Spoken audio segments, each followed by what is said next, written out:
Hello, नमस्ते, welcome back to my channel. I hope आप अच्छे होंगे, अपना ख्याल अच्छे से रख रहे होंगे। तो जब भी कोई हमें धोखा देता है ना, किसी भी तरह का, ज़रूरी नहीं कोई गर्लफ्रेंड बॉयफ्रेंड के बीच की ही बात हो, कोई फाइनेंशियली हमें धोखा दे देता है, कोई हमारा दोस्त हमें धोखा दे देता है, या हमने किसी के साथ बहुत अच्छा किया होता है और वो हमारे साथ गलत कर देता है।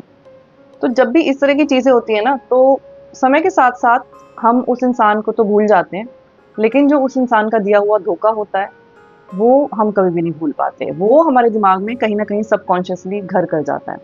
और सबसे ज़्यादा दिक्कत की बात यही है कि ये जो चीज़ है ना कि मैंने कभी किसी के साथ गलत नहीं किया, तो मेरे साथ गलत कैसे हो गया? ये चीज़ हमें सबसे ज़्यादा तकलीफ़ देती है। आज की इस वीडियो में मैं ये कोशिश करूँगी कि आपका ये जो सवाल है ना, इसका मैं जवाब दे पाऊँ और आपके जो दुःख और जो गम सबकॉन्शियस माइंड में बैठ गए हैं, किसी भी इंसान को लेके, वो निकाल पाऊँ। वीडियो थोड़ा-सा लंबा हो सकता है, पर एंड तक ज़रूर सुनिएगा। तो मैंने एक स्पिरिचुअलिटी के ऊपर वीडियो बनाया था और उस वीडियो में मैंने आत्मा का ज़िक्र किया था। अब जब मैं आत्मा की बात करती हूँ, जैसे कि मैंने उस वीडियो में भी बोला कि आत्मा अमर होती है, हमारा शरीर जो है वो ख़त्म हो जाता है और एक शरीर से दूसरे शरीर में आत्मा प्रवेश करती रहती है और इस तरीके से हमारी जो ये जीवन की जो साइकिल है ना, ये हमेशा चलती रहती है, ये नेवर एंडिंग है।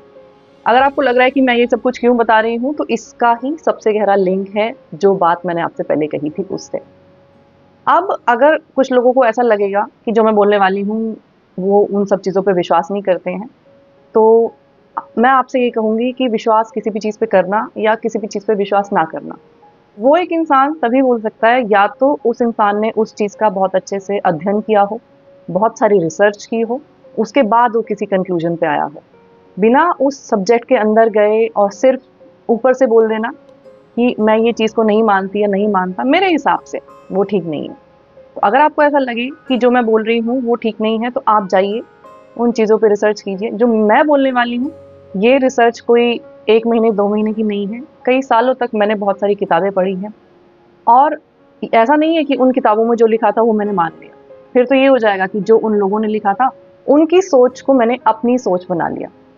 जो मैंने पढ़ा, कहीं-कहीं से अलग-अलग सोर्सेज़ से, फिर इस दुनिया को देखा, समाज को देखा, क्या हो रहा है, उससे मैच किया और फिर उस इन्फॉर्मेशन को अपने हिसाब से प्रोसेस किया और प्रोसेस करने के बाद एक सोच पे मैं आई, एक कन्क्लूज़न पे मैं आई कि हाँ, ये चीज़ें जो है ना, ये होती हैं और ये सही हैं। तो मैं जिस कन्क्लूज़न पे आई हूँ, वो ये है कि ये दुनिया रैंडमली नहीं चल रही है। कुछ भी रैंडमली नहीं हो रहा है। सारी चीज़ें प्री-डिस्टाइन्ड होती हैं। हमारा काम सिर्फ़ इतना होता है कि हम अपना काम ठीक से किए जाएँ। क्यों कोई इंसान साइड में रोड पे खड़ा होता है और एक कार आती है और उसको कुचल के चली जाती है? और क्यों एक इंसान साइकिल पे पूरी ज़िंदगी भर भरे ट्रैफ़िक में चल रहा होता है और उसकी ज़िंदगी बीत जाती है और उसको एक खरोच नहीं आती? क्यों एक बच्चे का जन्म बहुत गरीबी में होता है और क्यों एक बच्चे का जन्म बहुत अमीरी में होता है? क्यों किसी को पानी से या हाइट से या आग से या किसी भी चीज़ से बहुत डर लगता है, जबकि किसी दूसरे इंसान को इन सब चीज़ों से डर नहीं लगता? तो जितने भी इमोशंस मतलब जितने भी गहरे इमोशंस हम किसी के लिए भी फ़ील करते हैं ना, चाहे वो अच्छे इमोशंस हैं, चाहे वो बुरे इमोशंस हैं, वो हमारे सबकॉन्शियस माइंड में परमानेंटली फ़ीड हो जाते हैं। सबकॉन्शियस माइंड एक तरह की परमानेंट स्टोरेज है, हार्ड डिस्क है, जिसमें कि आपने जो डाटा डाल दिया ना, वो हमेशा के लिए चला गया।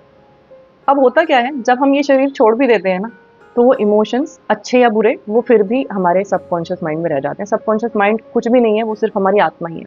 वो आत्मा किसी दूसरे शरीर में जाती है, किस इंसान के लिए कैसे इमोशंस थे, किस इंसान से हम बहुत प्यार करते थे, किस इंसान से हम बहुत नफ़रत करते थे, उसी हिसाब से हम उन्हीं लोगों से दोबारा कनेक्शन बनाते हैं उस जन्म में भी।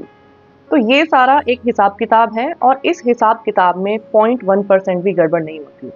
अगर मैंने कभी पिछले जन्म में किसी के पैसे चोरी किए थे और मुझे वो बात पता है कि हाँ, मैंने चोरी किए थे, अगले जन्म में मुझे वो सारे पैसे उसको किसी न किसी रूप में लौटाने होंगे। उसी तरीके से अगर मुझे किसी ने धोखा दिया और मुझे ऐसा लगता है कि मैंने इसके साथ तो बहुत अच्छा किया, मेरी कोई गलती नहीं थी, लेकिन इसने मेरे साथ धोखा कैसे कर दिया? तो कहीं न कहीं हमारे पिछले जो कर्म है ना, उनमें हमने भी उस इंसान के साथ कहीं न कहीं धोखा किया था। अब उस धोखे का बदला हमें ज़रूर मिलेगा अगर वो पिछले जन्म में चुकता नहीं हुआ है तो। और यही कारण है कि मैं आपसे हमेशा बोलती रहती हूँ कि किसी से भी नफ़रत मत करो, हेट मत करो, क्योंकि जैसे इमोशंस आप किसी के लिए रखोगे ना, अगले जन्म में भी आपको वो सारे इमोशंस उस इंसान के साथ फेस करने पड़ेंगे। रखना है तो प्यार रखो, अच्छे इमोशंस रखो, ताकि अगले जन्म में जब वो इंसान आपसे मिले, तो आपका और उसका कनेक्शन प्यार वाला हो, खुशी वाला हो। तो कुछ सालों पहले तक मुझे भी बहुत दिक्कत रहती थी जब मेरे साथ कोई गलत कर देता था या कुछ ऐसा कर देता था जो मुझे लगता था कि मैंने तो बहुत अच्छा किया था इसके साथ और इसने मेरे साथ ऐसे कैसे कर दिया।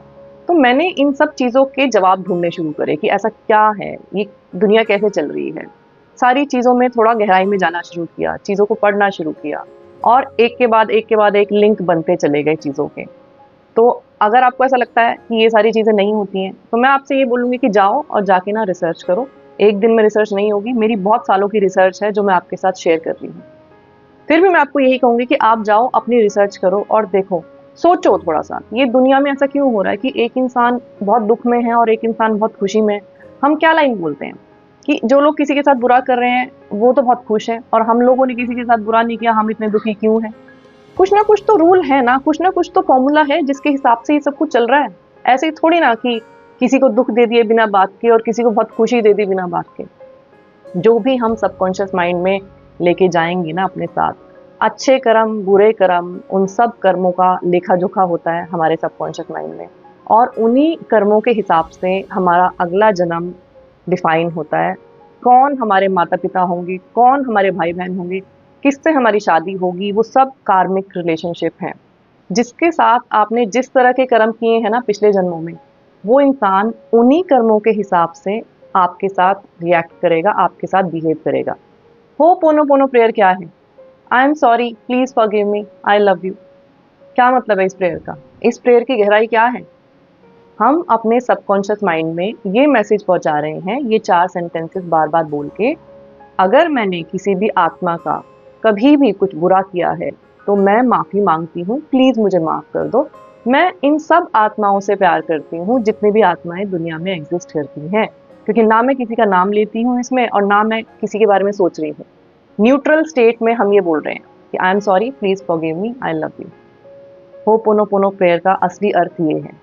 जो भी हमारे सबकॉन्शियस में नेगेटिविटी है, किसी को माफ़ करना है, किसी से गुस्सा है, किसी से नफ़रत है, तो हम सब कुछ डाटा डिलीट करना चाहते हैं, पुराना डाटा डिलीट करना चाहते हैं, जितने भी सबकॉन्शियस माइंड में नेगेटिव चीज़ें स्टोर हैं ना, उन सबको डिलीट करना चाहते हैं। और जब हम कोई चीज़ रिपीटेडली करते हैं ना, बार-बार करते हैं, तो वो चीज़ सबकॉन्शियस माइंड में चली जाती है। इसीलिए जो लोग होपोनोपोनो प्रेयर बहुत टाइम तक करते रहते हैं, लगातार करते रहते हैं, दिल से करते रहते हैं, उनको रिज़ल्ट ज़रूर देखने को मिलता है। अब जो लोग ये प्रेयर कर रहे थे और उनको इसका असली मतलब नहीं पता था, तो आई होप आज इस प्रेयर का भी उनको असली मतलब पता चल गया होगा। तो कहने का मतलब ये है कि जो भी कुछ हमारे साथ चीज़ें हो रही हैं, ऊपर-नीचे इस जन्म में, अगर हम मैथमेटिक्स समझ जाते हैं ना उन चीज़ों के पीछे, तो हम इस ज़िंदगी में शांति में आ जाते हैं, पीस महसूस करते हैं और जो उथल-पुथल हमारे माइंड में चल रही होती है ना लोगों को लेके, चीज़ों को लेके, वो उथल-पुथल कहीं न कहीं ख़त्म हो जाती है। इसीलिए आज की डेट में मेरे साथ कुछ भी चीज़ें होती हैं, ऊपर-नीचे होता है, मैं कभी डिस्टर्ब नहीं होती, क्योंकि मुझे ये कॉन्सेप्ट अच्छे से पता है। मैं शांति में रहती हूँ, मेरा दिमाग शांति में रहता है और मैं कभी किसी के लिए नेगेटिव नहीं सोचती इसीलिए क्योंकि मुझे पता है कि अगर मैं नेगेटिव सोचूँगी तो मैं उस इंसान से नेगेटिव कनेक्शन क्रिएट कर रही हूँ और फिर कभी न कभी मुझे उस इंसान से वापस मिलना है और फिर से वही नेगेटिविटी शुरू हो जाएगी। तो इसलिए मैं पॉज़िटिविटी की बात करती हूँ और इसलिए मैं आपको भी बोलती हूँ कि किसी के लिए भी ना नफ़रत मत रखो, किसी के लिए भी बुरा मत सोचो अपने मन में एंड आई होप आज का ये जो वीडियो देख के शायद कहीं न कहीं आपको शांति मिलेगी कि जो कुछ भी किसी ने आपके साथ किया है ना, वो क्यों किया है। और शांति ना हमारी लाइफ में सबसे ज़्यादा ज़रूरी होती है, क्योंकि जब हम शांति में नहीं होते ना, तो हमें दुनिया की कोई भी चीज़ मिल जाए, हमें अच्छी नहीं लगती। तो आज के वीडियो में बस इतना ही। आई होप आपको वीडियो अच्छा लगा होगा। मैं आपसे फिर मिलूँगी एक नए वीडियो के साथ, तब तक अपना ख़्याल रखिए। Lots of love to you, take care, bye bye.